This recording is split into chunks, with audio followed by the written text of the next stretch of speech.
नमस्कार. सांगली सातारा विधान परिषदेच्या निवडणुकीमध्ये अनेक राजकीय घडामोडीनंतर आता शिवसेनेनं जे बंड केलेलं होतं ते बंड एकनाथ शिंदे यांच्या आदेशानं थंड झालेलं आहे.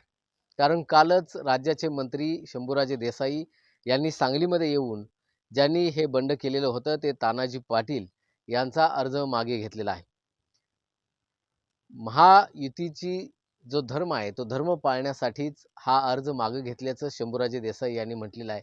आणि राज्याचे जे नेते आहेत शिवसेनेचे एकनाथ शिंदे यांनी आदेश दिल्यामुळंच हा अर्ज मागे घेतल्याचं तानाजी पाटील यांनी म्हटलेलं आहे.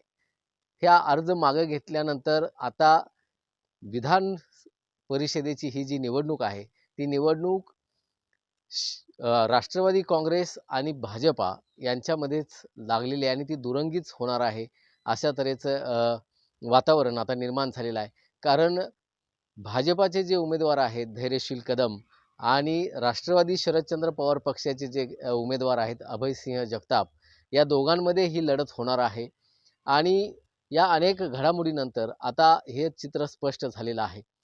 परंतु गेल्या 2-4 दिवसांपाठीमागचा जो वातावरण पाहता खऱ्या अर्थानं पाहायला गेलं तर राष्ट्रवादी काँग्रेसच्या वतीनं पर्यायानं महाविकास आघाडीच्या वतीनं राष्ट्रवादी शरदचंद्र पवार पक्षाचे जे कार्यकर्ते आहेत आणि जयंत पाटील यांचे जे समर्थक आहेत, अनेक वर्षांपासून जयंत पाटील यांना ज्यांची साथ आहे ते बाळासाहेब पाटील यांनी आपला अर्ज दाखल केलेला होता. बाळासाहेब पाटील यांनी आपला अर्ज दाखल केला. शक्ती प्रदर्शनानं त्यांनी आपला अर्ज दाखल केला. परंतु त्यांचा अर्ज या प्रक्रियेतून बाद ठरवण्यात आला. कारण अभयसिंह जगताप यांनी जो आपला अर्ज भरला तो बाळासाहेब पाटील यांच्या अगोदर त्यांनी अर्ज भरल्यामुळं त्यांचा अर्ज या प्रक्रियेमध्ये ग्राह्य धरण्यात आलेला. त्याचबरोबर हा महाविकास आघाडीकडून जरी बाळासाहेब पाटील यांचा अर्ज दाखल झालेला असला अथवा अभयसिंह जगताप यांचा अर्ज दाखल झालेला असला तरीसुद्धा महाविकास आघाडीमधून काँग्रेसच्या वरिष्ठ नेत्यांच्या सांगण्यानुसार मयूर पाटील जे सांगली महापालिकेचे नगरसेवक आहेत आणि संजय मेंढे हे सुद्धा सांगली मिरज कुपवाड शहर महानगरपालिकेचे नगरसेवक आहेत, त्यांनी आपापले अर्ज भरलेले होते आणि हे अर्ज वरिष्ठांच्या सांगण्यानुसारच भरलेले असल्याचं सांगली शहर जिल्हाध्यक्ष राजेश नाईक यांनी स्पष्ट केलेलं होतं. या संबंध अनुषंगाने विचार करायला गेलं तर महाविकास आघाडीमध्ये बिघाडी झाली की काय अशी शंका इथल्या नागरिकांना या निवडणुकीच्या माध्यमातून आलेली होती. परंतु खऱ्या अर्थानं पाहायला गेलं तर आता भाजपा आणि राष्ट्रवादी काँग्रेस शरदचंद्र पवार यांच्यामध्ये ही लढत लागलेली आहे. परंतु यामध्ये सुद्धा भाजपाचे जे ग्रामीण जिल्हाध्यक्ष आहेत सम्राट महाडिक यांनी सुद्धा या निवडणुकीसाठी इच्छुक असल्याचं सांगितलं होतं आणि त्या दृष्टिकोनातून त्यांनी मोर्चेबांधणीला सुरुवात केलेली होती. अगदी अर्ज भरण्याच्या दिवसापर्यंत त्यांनी तयारी केलेली होती. ते अर्ज भरण्यास जाणारे होते. परंतु त्याच वेळी भाजपानं धैर्यशील कदम यांचं नाव पुढं केल्यानं सम्राट महाडिक यांचाही हिरमोड झालेला होता. खरं पाहायला गेल्यानंतर आता जर ही निवडणूक भाजपा आणि राष्ट्रवादी काँग्रेस शरदचंद्र पवार पक्षामध्ये होत असली तरी राज्याचे जे मंत्री आहेत आणि जिल्ह्याचे पालकमंत्री आहेत चंद्रकांत दादा पाटील यांनी मात्र असा विश्वास व्यक्त केलेला होता की ही निवडणूक जी आहे ती एकतर्फीच होणार आहे, वन वे होणार आहे आणि ती भाजपसाठी वन वे राहील. इतर पक्षातील जे उमेदवार आहेत ते बाळासाहेब पाटील यांनी आपला अर्ज दाखल केला. शक्ती प्रदर्शनानं त्यांनी आपला अर्ज दाखल केला. परंतु त्यांचा अर्ज या प्रक्रियेतून बाद ठरवण्यात आला.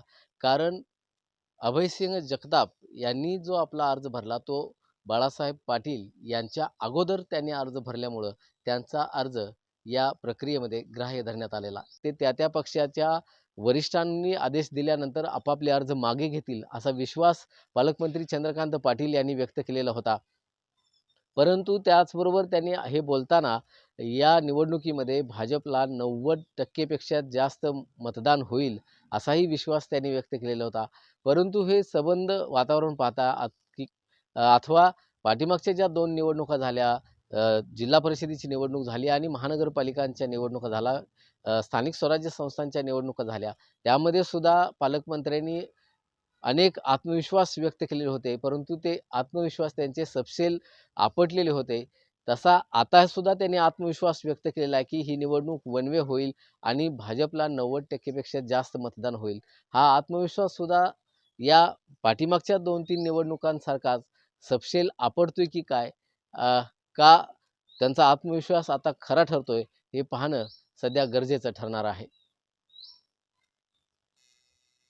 मोहन राजमाने, नवराष्ट्र न्यूज, सांगली. बाळासाहेब पाटील यांनी आपला अर्ज दाखल केला. शक्ती प्रदर्शनानं त्यांनी आपला अर्ज दाखल केला. परंतु त्यांचा अर्ज या प्रक्रियेतून बाद ठरवण्यात आला. कारण अभयसिंग जगताप यांनी जो आपला अर्ज भरला तो बाळासाहेब पाटील यांच्या अगोदर त्यांनी अर्ज भरल्यामुळं त्यांचा अर्ज या प्रक्रियेमध्ये ग्राह्य धरण्यात आलेला. सांगली सातारा स्थानीय स्वराज्य संस्थांमधून विधान परिषदेवर जाण्याच्या उमेदवारीचा निर्णय होऊन महायुतीमध्ये भारतीय जनता पार्टीने ही जागा लढावी असा निर्णय झाल्यानंतर आमच्या पहिल्या राज्याची पार्लमेंटरी बोर्ड आणि केंद्राचं पार्लमेंटरी बोर्ड यांनी धैर्यशील कदम जे सातारा जिल्ह्याचे अध्यक्ष होते, 2दा विधानसभा लढले, स्वतःचा साखर कारखाना आहे आणि खूप कार्यकर्त्यांचं मोहोळ ज्यांच्याबरोबर आहे, नेत्यांशी सगळ्यांची अतिशय आपुलकीचे संबंध आहेत, असे धैर्यशील कदमांची उमेदवारी नक्की झाली. आज आम्ही सगळेजणं माननीय आदरणीय उदयनराजे भोसले, माननीय शिवेंद्रराजे भोसले, माननीय जयकुमार भाऊ गोरे, सुहास बाबर असे आम्ही सगळे आमदार खासदार आले आहेत. कारण 4 फॉर्म भरायचे असतात, प्रत्येकाबरोबर 5 असे 20 नेते फॉर्म भरतील असं आम्ही उमेदवारी अर्ज भरला आहे आणि वन वे निवडणूक ही होईल, पूर्ण यश मिळेल यात माझ्या मनात कोणतीही शंका नाही. विरोधकांनी सुद्धा उमेदवारी अर्ज भरलेला आहे. भरायचं लोकशाहीमध्ये विरोधकांनी जर भरला नाही तर ते मॅनेज झालं असं म्हटलं जातं. मग तेवढा आरोप टाळण्यासाठी का होईना त्यांना भरावं लागतं. मग नंतर वरिष्ठ नेत्याने आव्हान केल्यानंतर काढायचा असतो. मग तो आव्हान केल्यामुळे काढला असं होतं. आधी भरायचा म्हणून भरायचा असतो, कारण लोक म्हणतील की काय पैसे घेतले काय, त्यामुळे त्यांनी भरला आहे. आमच्या राज्याचं नेतृत्व देवेंद्रजी, एकनाथजी, सुनेत्रा वहिनी त्यांना अपील करतील की अरे बाबा इतकं वनवे आहे, कशाला सगळं हे 18 दिवस टेन्शन ठेवत आहे. पण निवडणूक झाली तर 90% मतं आम्हाला मिळतील. नेते म्हणतात की काही नगरसेवक आमच्या संपर्कात आहेत भाजपचे, असंही राजकारणात म्हणत राहायचं असतं. हां, व्यवहारात गरजेल तो पडेल काय, जो करतो तो असं करत नाही.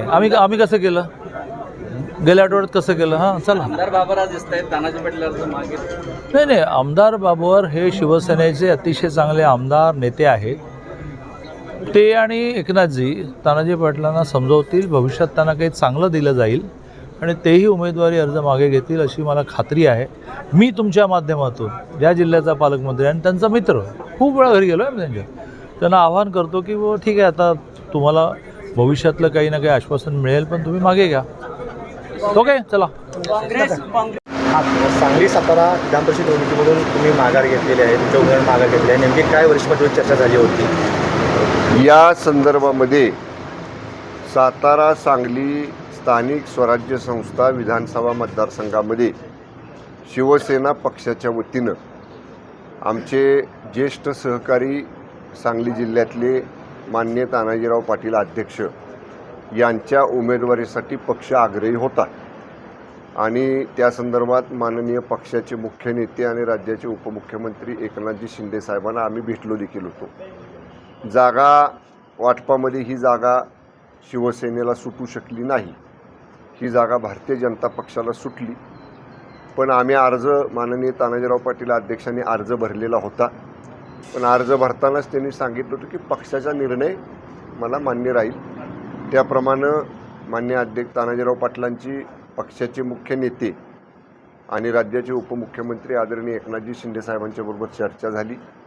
आदरणीय शिंदे साहेबांनी महाराष्ट्रामध्ये आपण युती धर्म सगळीकडे पाळायचा आहे. ज्या ठिकाणी भारतीय जनता पक्षाचे उमेदवार आहेत आणि तिथं समजा शिवसेनेच्या काही पदाधिकाऱ्यांनी बंडखोरी किंवा अर्ज भरलेला आहे त्यांनी माघार घ्यायची आहे. आणि जिथं शिवसेनेचे उमेदवार आहेत तिथं भारतीय जनता पक्षाच्या लोकांनी जर काही अर्ज भरले असते तर ते त्यांनी माघारी घ्यायचे आहेत. युती धर्म पाळण्याच्यासाठी माननीय पक्षाचे मुख्य नेते एकनाथजी शिंदे साहेबांच्या आदेशाप्रमाणे तानाजीराव पाटील अध्यक्षांनी आज आपली उमेदवारी मागं घेतलेली आहे. पक्षाचा उपनेता म्हणून मी राज्याचा मंत्री म्हणून माननीय शिंदे साहेबांच्या वतीनं एवढंच माननीय अध्यक्षांना सांगितलेलं आहे की त्यांचा पक्षामध्ये निश्चितपणे मान सन्मान आणि निश्चितपणे त्यांना एक मानाचं स्थान पक्षामध्ये दिलं जाईल. अध्यक्ष बोलतील आता.